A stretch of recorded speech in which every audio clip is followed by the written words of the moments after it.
పార్టీలు పెడతారు అన్నప్పుడు కూడా మళ్ళీ ఈ యాంగిలే కదా, వీళ్ళు పలానా వర్గంతో పార్టీ పెడతారు, లేదా పలానా వర్గంలో పలానా ఉపవర్గంతో పార్టీ పెడతారు.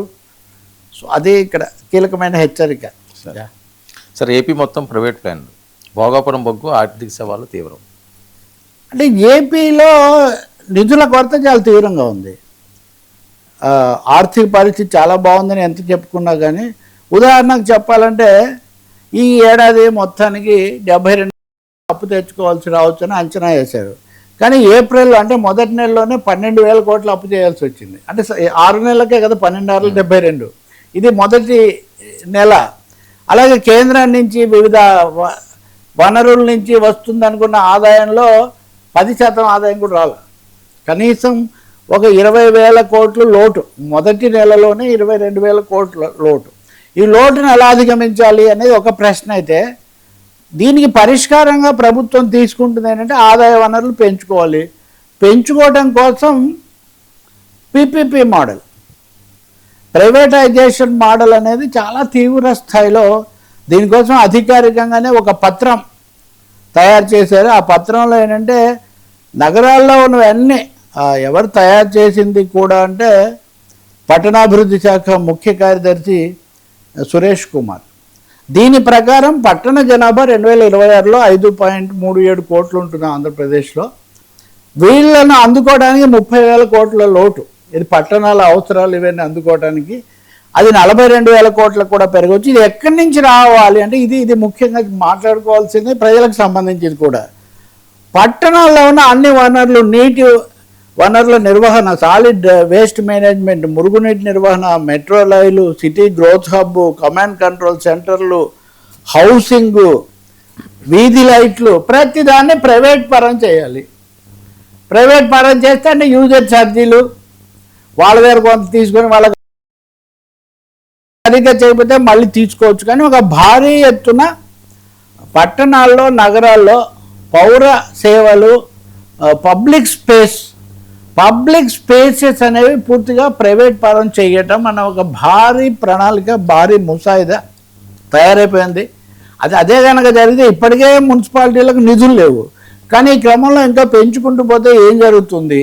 ఇప్పటికే ఉద్యోగాలు ఇవి తక్కువైపోతున్నాయి, ఉపాధి ఆదాయం లేదు, లేకపోతే పెట్రోల్ ఖర్చులు, ఇట్లాంటి చాలా సమస్యలు ఉన్నప్పుడు భారీ ఎత్తున అధికారికంగా ఓవరాల్గా 14 కీలక రంగాలు, 14 సెక్టార్స్ ప్రైవేట్గా అప్పగించాలి.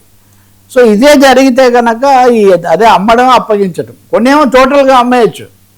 ఇది మనం ఎలాగో వాళ్ళకి ఇస్తేనే కాబట్టి కొన్ని టోటల్గా అమ్మడం, కొన్ని అప్పగించడం జరిగితే కనుక ఒకటి అప్పులతో పాటు ఈ అప్పగింతల పాలు కూడా అయితే పబ్లిక్ సర్వీసెస్, ప్రజాసేవలు అనండి, ఇంకోటి ఏమవుతాయి అనే ఒక ఆందోళన పౌర సంఘాల్లో కానీ పౌర సమాజంలో, రాజకీయ పక్షాల్లో, ఆర్థిక నిపుణుల్లో కూడా ఇది వ్యక్తమవుతుంది. ఇందాక మనం విజయసాయిరెడ్డి గురించి మనం మాట్లాడినప్పుడు, విజయసాయిరెడ్డి గతంలో ఉత్తరాంధ్ర చూసేవాళ్ళు కదా, ఆయన విశాఖపట్నంలో ఇలాంటి కార్పొరేట్ కాలుష్యం వీటి వల్ల ఎలా వస్తుంది, కాలుష్యం ఎలా వ్యాప్తి చెందుతుంది అని ఆయన ఒక పెద్ద ట్వీట్ పెట్టాడు. దీంతో పాటు మొన్న గోదావరికి వెళ్ళినప్పుడు పవన్ కళ్యాణ్ గోదావరి కాలుష్యము, నదీ జలాలు ఇలా అయిపోతే ఏమవుతుందని ఆయన కూడా చెప్తున్నాడు. అంటే ఇప్పటికే కాలుష్య వ్యాప్తి అనేది చాలా తీవ్రంగా జరుగుతున్నప్పుడు, ప్రజలకు సేవలు అనేవి కూడా ఇబ్బందులు ఎదుర్కొంటున్నప్పుడు, ఇంకా పూర్తిగా ప్రైవేట్ మోడల్కి వెళ్ళిపోతే నిజంగా వికేంద్రీకరణ ప్రకారం పట్టణాలకు వాటికి నిధులు ఇచ్చి స్థానిక సంస్థలను బలోపేతం చేసే బదులు ప్రైవేట్గా అప్పగిస్తే, మీరు ఊహించండి,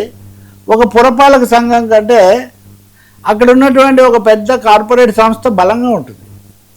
పేరుకు వీళ్ళు వాళ్ళకి కాంట్రాక్ట్ చేయడమే కానీ ప్రాక్టికల్గా వచ్చేసరికి వాళ్ళ టర్మ్స్ అండ్ కండిషన్స్ ఇక్కడ అమలు జరుగుతుంది. అలాంటి పెద్ద పెద్ద సంస్థలు ఉన్నాయి, మనకు ఆ పేర్లు కూడా తెలుసు. వాళ్ళందరి తర్వాత రాజకీయాల్లో చక్రం తిప్పుతున్న పరిస్థితి కూడా ఉంది. కానీ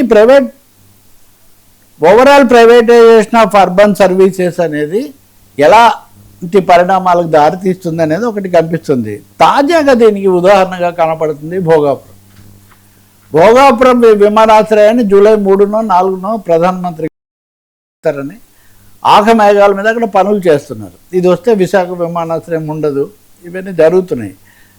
కానీ ఇప్పటికీ ఆ రైతులు మాకు పరిహారం ఇవ్వలేదని తీవ్రంగా ఆందోళన చెందుతున్నారు. భోగాపురం కోసం మొదటి 10,000 ఎకరాలు తీసుకుంటామని ప్లాన్లు వేశారు, తర్వాత 5,000కు తగ్గించారు. అది కూడా కుదరగా 2,500 2,700 దాంతో సరిపెట్టారు. విమానాశ్రయం కట్టి పరిగెడుతున్నారు కానీ రైతులకు పరిహారం ఇవ్వలేదు. ఇలాంటివి ఒక 60 సమస్యలు ఉత్తరాంధ్ర జిల్లాలో అక్కడ కొనసాగుతున్నాయి. ఉక్కు ఫ్యాక్టరీ అది ఎడతెగని సమస్యగానే ఉంది. ఉక్కు ఫ్యాక్టరీలో రోజుకు 19,000 టన్నుల ఉత్పత్తి జరగాలి, అప్పుడు కొంత కోలుకుంటుందంటే ఆ బ్లాస్ట్ ఫర్నేస్లు మెయింటైన్ చేయకపోవడం వల్ల ఇప్పుడు 17,000 టన్నులే ఉత్పత్తి అవుతున్నది. ఒకటేమో అసలు ఉత్పత్తి జరగడం లేదు. సో ఇవన్నీ ప్రైవేట్ దిశలో చాలా వేగంగా అడుగులు పడుతున్నాయి. ఈ మధ్య అనంతపురంలో డిఫెన్స్ హబ్ ఓపెనింగ్, విమానాల గురించి మధ్యశ్రేణి విమానాలు ఆధునికీకరణ వీటి గురించి మనం విన్నాం. ఆ విమానాలు 2028కే ఏదో రావాలని. అది టాటా, ఎల్ఎన్టీ, భారత్ ఫోర్జ్ ఇలాంటి కంపెనీలు. జరిగిందేమో ఇక్కడ ప్రారంభోత్సవం మన వార్తలు చర్చించి 15 రోజులు అవుతుంది. కానీ నిన్న జాతీయ మీడియాలో భారీ అది 3 పెద్ద కంపెనీలకు బిడ్స్ ఇచ్చారు. ప్రభుత్వ రంగంలో ఉన్న హెచ్ఏఎల్నేమో పక్కన పెట్టి వీళ్ళకి ఇస్తున్నారనే న్యూస్ కూడా ఒకటి బలంగా వస్తుంది. సో అనేక కోణాల్లో ఈ విపరీతమైన ఈ కార్పొరేటీకరణ, ప్రైవేటీకరణ జరుగుతూ ఉంటే ఇప్పుడు జరుగుతుంది శంకుస్థాపనలే. నిజానికి భూములు వాళ్ళ పరమైపోతాయి, అక్కడ డిజిలొకేషన్ వస్తుంది. ఉత్పత్తి ఎప్పుడు జరుగుతుంది, దేశం మీద ప్రభావం ఏంటి, రాష్ట్రం మీద ప్రభావం ఏంటి అన్నది మటుకు పెద్ద సమస్యగా తయారవుతుంది. భోగాపురం రైతులకు ఇవ్వాల్సిన పరిహారం గురించి హైకోర్టు ఆదేశాలు ఇచ్చినా కానీ అది జరగల. హైకోర్టు ఆదేశాలు ఇచ్చినా జరగకపోతే ఇంక వాళ్ళు ఏమైపోతారు? ఒక్కచోటే ఇలా ఉంటే రేపు పట్టణాల్లో 14 శాఖలు పూర్తిగా పీపీపీ మోడల్కి వెళ్తే ఏం జరుగుతుంది? That is the question. Sir NTR బొమ్మతో జిహెచ్ఎంసీ, రేవంత్ ఎత్తులపై బీఆర్ఎస్. నిన్న మనం ఉదయం చర్చించాము. ఎన్టీఆర్ జన్మదినము, మైత్రి వనం దగ్గర జంక్షన్లో ఎన్టీఆర్ విగ్రహం పెట్టడము, దాని మీద కొంతమంది వివాదంగా మాట్లాడడం అది ఇదని. పొద్దునే నన్ను ఒక వార్తా సంస్థ వాళ్ళు అడుగుతున్నారు, ఎలా చూస్తారు సార్ మీరని. నిజంగా ఎలా నాకు 1983 గుర్తొచ్చింది. 1983లో ఇండియా టుడే ఎన్టీఆర్ గెలిచాక కృష్ణుడి వేషంలో ఎన్టీఆర్, ఇందిరాగాంధీ ఏమో మైక్తో ఉన్న 2 బొమ్మలు వేసి the hero who challenge something ఇలాంటి